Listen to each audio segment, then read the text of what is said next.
Welcome to NTN Nightly. I am Jessie Leonce. This edition's top stories: the island CMO believes Saint Lucia can prevent further spread of COVID-19 through careful management of cluster cases. Nearly 900 cases of dengue fever have been confirmed by the Ministry of Health. And roadworks in the Rodney Bay area enter a heightened phase. Contact tracing and testing for COVID-19 has proven critical in the national fight to contain the community spread of the novel coronavirus. Chief Medical Officer Dr. Sharon Belmar-George says over the past week, from Friday, October 30th to today, Thursday, November 5th, 2020, 1,056 tests have been conducted and a total of 30 new cases of COVID-19 were recorded. Most of these cases were captured through the contact tracing process. This information is very meaningful to the public and useful for the Ministry of Health in our management of the current outbreak, as it indicates that we are managing clusters of cases. This also indicates that we prevent further spread of the virus by identifying the positive COVID-19 cases who are linked to previous cases. As efforts continue by the public health team of the Ministry of Health to conduct health education as well as to conduct contact tracing and the testing of individuals, we make an appeal to every individual to continue regulating their movements and behaviors to reduce the risk of exposure. When leaving to go to public places, please maintain a high level of alertness. Be sure to ensure that you have your mask and your hand sanitizer, as these two items are effective in preventing the transmission of the virus. In addition, upon returning home, it should be a priority to immediately wash your hands with soap and flowing water. Making these a habit will help in reducing the spread of the virus. On Thursday, 5th November, an additional case of COVID-19 was recorded, bringing the total number of cases diagnosed in country to date to 106. Case number 106 is a 37-year-old female from the Labrie district. She was tested at a recent community COVID-19 screening activity, which was held in Labrie, and was placed in quarantine while awaiting the result. The ministry is currently investigating the possibility of an epidemiological link. The number of active cases currently in care is 74.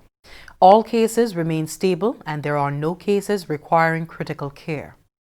In other important health developments, as of October 24th, 2020, Saint Lucia has recorded 888 confirmed and 365 suspected dengue fever cases.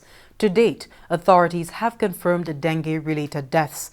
The age range for reported cases was from 3 weeks to 94 years old. The 5 to 14 years age group accounted for 35% of all cases, followed by 15 to 24 years age group and the 25 to 49 years age group, with 21% of the cases for each group. 215 of the confirmed dengue cases were hospitalized. Dr. Glensford Joseph is the medical officer of health. All health regions continue to be affected by the occurrence of dengue. However, the highest number of cases confirmed continues to be in the northern part of the island. Castries accounted for 28% of the cases, Grosley 19%, and Babonneau 8% of cases. Vieux-Fort accounted for 11%, while Micoud and Dennery each accounted for 8% of cases. Between October the 11th and October the 24th, 2020, new cases were confirmed in the Micoud and Vieux-Fort district. To date, 2 strains of dengue viruses, dengue virus 3 and dengue virus 2, have been identified as being in circulation in Saint Lucia during this outbreak. In its mild form, dengue fever may present with fever, headaches, pain behind eyes, muscle and joint pains, and a red itchy rash. There are several warning signs that persons need to be aware of. These include intense and continuous abdominal pain, persistent vomiting, 3 or more episodes in an hour, bleeding from the gums, nose, in the urine or in vomit, or dark colored stool, restlessness or drowsiness, enlarged liver. Persons presenting with these symptoms should visit their healthcare provider. The public is reminded that dengue fever can be controlled by reducing or eliminating your risks of mosquito bites. This can be achieved by eliminating mosquito breeding sites in and around your home by discarding all open containers with stagnant water on a regular basis. Also using insect repellent, which may be applied directly to the skin, clothing, or mosquito nets, and the wearing of long clothing. The National Competitiveness and Productivity Council is seeking public comment and feedback on 2 pieces of draft legislation expected to have a direct positive impact on the private and productive sectors of the economy. The 2 draft pieces of legislation in question are the Bankruptcy and Insolvency Bill and the Security Interests in Movable Property Bill. Glenn Simon reports.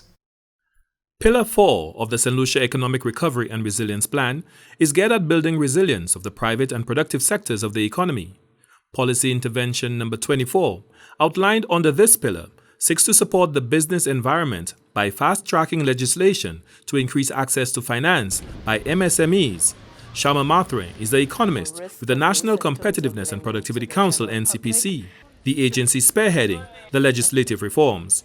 Currently, we're in the process of finalizing the Security Interest in Movable Property Bill, and this is essentially a piece of legislation which enables the use of movable assets as collateral in order to access financing from banks.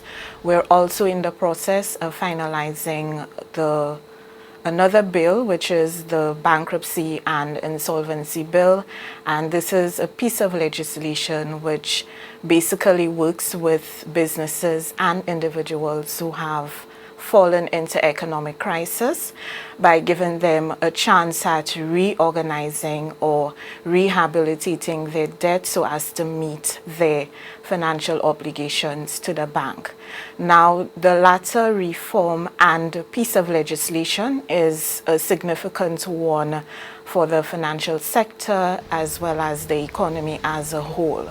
The bills are expected to generate greater confidence among MSMEs in accessing finance for business expansion, exports, and employment generation, while providing security and redress to financial institutions transacting business with MSMEs. She added that the drafting process has been very meticulous and involved extensive stakeholder consultation via a steering committee comprising representation from the Bar Association, Bankers Association, various private sector associations, key agencies and government ministries, as well as civil society organizations. We also worked with the World Bank Secure Transactions legal specialists as well as the Bankruptcy and Insolvency legal specialists, and those persons have a wealth of knowledge and experience in terms of drafting those types of legislation and even implementing these reforms in other jurisdictions around the world. And of course, they took into consideration our local context. Mathran pointed out that the bills are very comprehensive in nature and have sought to address many gray areas and varying concerns. However, before the bills are enacted into law, the public is invited to comment on the draft pieces of legislation and provide feedback before the bills are finalized. We at the NCPC and the Department of Finance and other key stakeholders are looking forward to the completion of the bills, but I think more importantly to the implementation of the wider reforms and those reforms actually translating to private sector expansion, exports, and of course contributing to economic growth in our wider economy. So we look forward to your contribution, your input and your feedback. The draft Bankruptcy and Insolvency Bill and the Security Interest in Movable Assets Bill are available to the public on the Government of Saint Lucia portal, govt.lc, and the Ministry of Finance's website, finance.gov.lc. The NCPC also aims to increase its public sensitization campaign around these two pieces of legislation. For the National Competitiveness and Productivity Council, Glenn Simon reporting. Thanks for that report, Glenn. Moving on, roadworks in the Rodney Bay area enter a heightened phase as the road improvement project being undertaken by the Ministry of Infrastructure progresses. More from Herma Demac. The Rodney Bay area is one of the busiest in the country, and the road improvement project aims to alleviate the traffic woes experienced by daily commuters. The project is currently in the first of two phases. Phase 1 encompasses the widening of the road for 4-lane capabilities, drainage and slabbing works, pedestrian sidewalks, and the placement of roundabouts. The second phase includes the building of walkovers, placement of median barriers, and road lighting. Communications Officer in the Ministry of Infrastructure, Ports, Energy and Labour, Shannon LeBon, says this project will vastly improve the user experience and safety of pedestrians and drivers. We would appreciate historically the main Rodney Bay junction has been identified as a point of and a cause of traffic congestion. You have people leaving Rodney Bay wanting to turn right onto the highway to hit the cash streets and people heading southbound. So a bit of a conflict there. So this project will address the situation, improve the flow of traffic, improve safety for both motorists and pedestrians, the pedestrian sidewalks. You have 2 lanes heading north, 2 lanes heading southbound. So it's going to be a 4-lane stretch of road once successfully completed, and you also have an overhead walk pass for pedestrians as well, adding to the safety elements of this undertaking. The project manager in the Ministry of Infrastructure, Tiberius Roberts, says deliberate efforts ensure the current roadworks do not affect daily commute of road users. The number one thing we took into consideration was the traffic, and the bulk of our work is being done at night time, purposely for that reason. We try our utmost best not to affect the traffic. We've had discussions with the Royal Saint Lucia Police Force Traffic Department, and we come at night, we do our bulk of our work, we detour traffic as we work and in conjunction with the police department. And during the day, we allow the traffic to flow comfortably. And any of our guys you see in the day is basically doing some preparation in the drains, which will not affect the traffic in any way. After stakeholder consultations, the ministry is considering the relocation of bus stops. The Rodney Bay Road Improvement Project is a design, construct, finance agreement with Fresh Start Construction and Management Systems by the Ministry of Infrastructure. The first phase of the project is expected to be complete in 4 weeks. From the Government Information Service, Hilma Mark reporting. CARICOM heads of government have welcomed the proposal by the government of Saint Lucia for the preparation of a joint tourism policy as member states seek to rebuild their economies. The decision was made at a recently held virtual conference under the chairmanship of Prime Minister Honorable Ralph Gonsalves of St. Vincent and the Grenadines.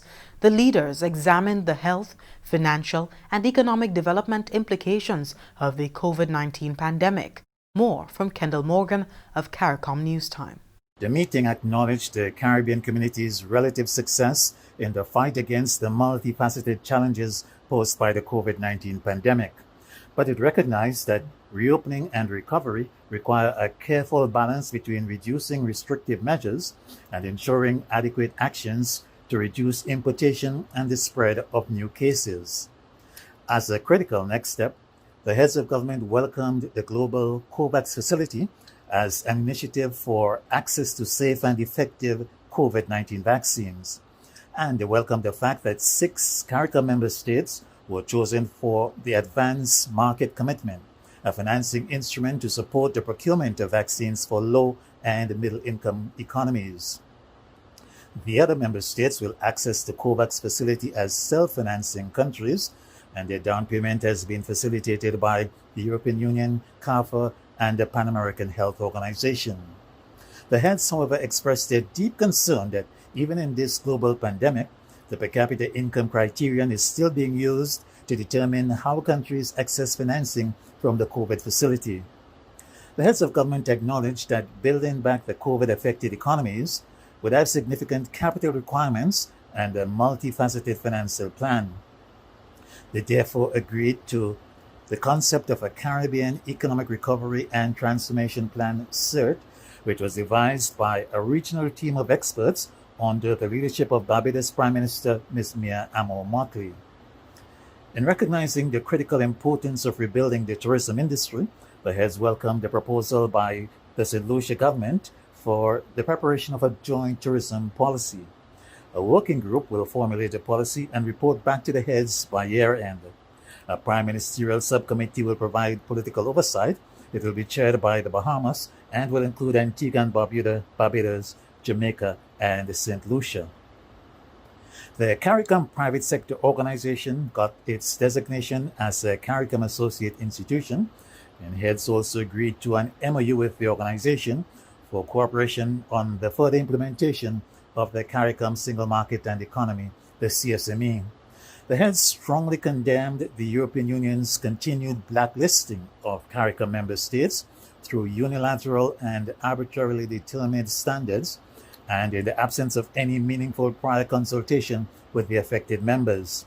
They stated that the disproportionate treatment of CARICOM states is a breach of the rights of CARICOM citizens, and they called on the European Council and European Commission to desist from the practice. The heads had a fruitful exchange of views with the United Nations Secretary General, particularly on the devastating impact of the COVID-19 pandemic and the efforts to become the first climate resilient region. This 41st regular meeting was held via video conference. The 32nd intersessional is scheduled for the 23rd to 24th February next year in Trinidad and Tobago. Up next, we have Primus Hutchinson with the NTN Nouvelle Creole.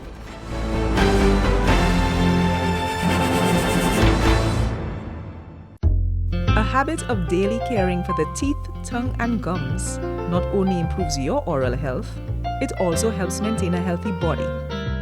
Here's how. Be sure to wash your hands and your food before eating. Rinse your mouth thoroughly after every meal and after brushing your teeth. Floss at least once a day before you brush your teeth along the lines of your teeth. Brush at least twice a day, including before bedtime. Ensure you cover the entire tooth surface. Avoid sticky and sugary foods, including candy, as well as carbonated drinks, as they increase your chances of getting cavities. Consume lots of water, fruits, and vegetables daily. Wait at least 15 minutes after having acidic food and drink, such as citrus fruits and soft drinks, before brushing your teeth. This prevents damage to your teeth's enamel. Visit your dentist twice yearly. For further information, call the Dental Services Unit of the Ministry of Health and Wellness at 468-5314.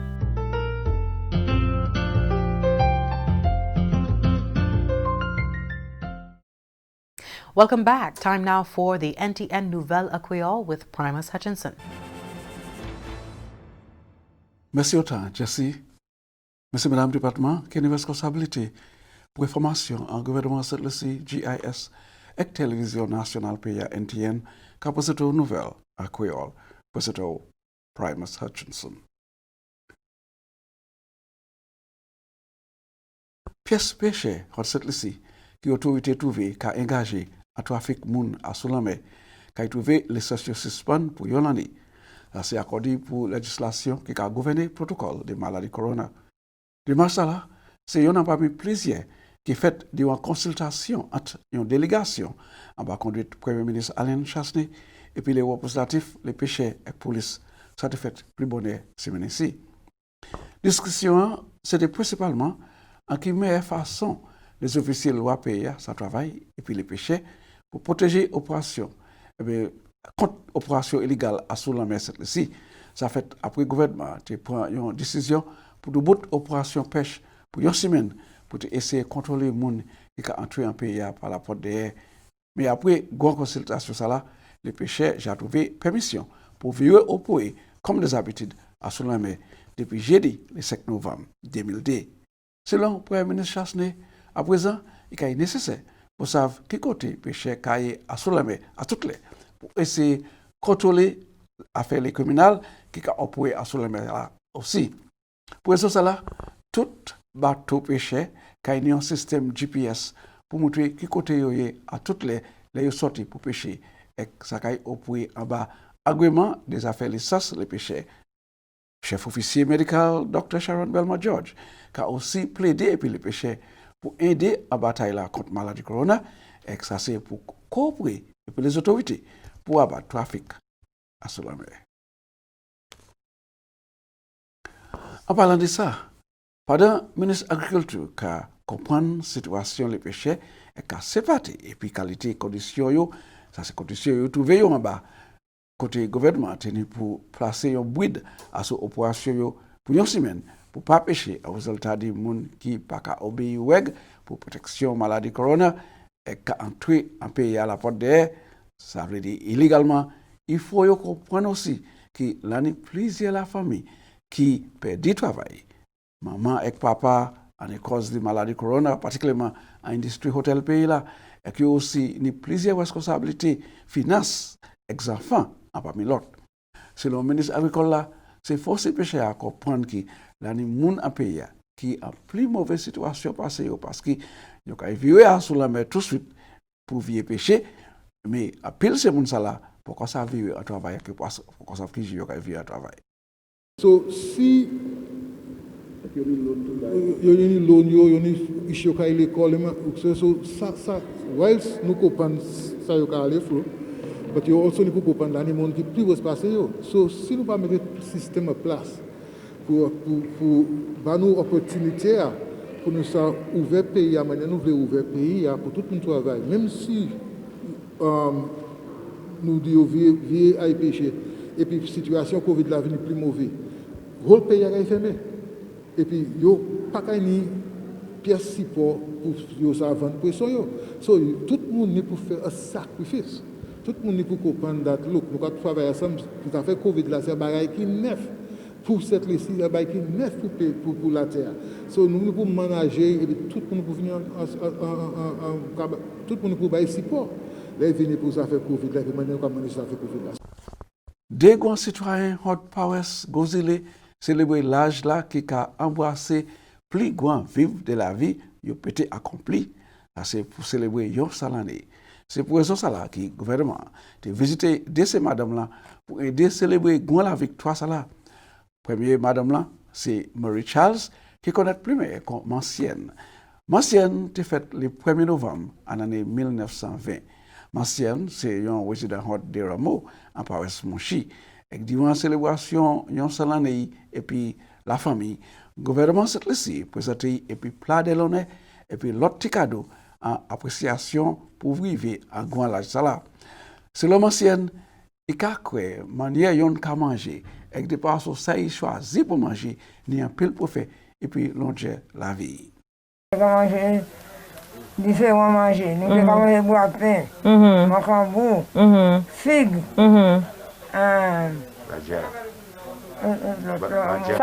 farine, à manger, un banja, nous devons manger tout ce bail ça. C'est ça qui fait. Si l'on mange, on va manger, si l'on mange, on va manger. Si c'est figue, on va manger des graines de figue. Si c'est macambou, on va manger 3 graines. Si l'on mange, on va manger. Ancienne, c'est dernier qui vivent en 7 frères CC. Il fait 7 ish. Et déjà mort déjà. Et c'était un travailleur et puis gouvernement. C'était aussi Catherine Manger et aussi c'était un Rivardaise. L'autre madame là, c'est Eldrick Nicholas Hod Deramo aussi. Il célébrait 106 l'année le 23 octobre 2020. Représentatif pour Gozile, honorable Leonard Montout, visiter madame Nicholas et puis cadeau pour aider à célébrer la victoire ça là. On va féliciter ou souhaiter tout ça qui est bon. En l'air, Lyon, 6 l'année. Moi, je souhaite bonne santé, bonne la vie, pour continuer à enjoy it. Yeah? Happy birthday.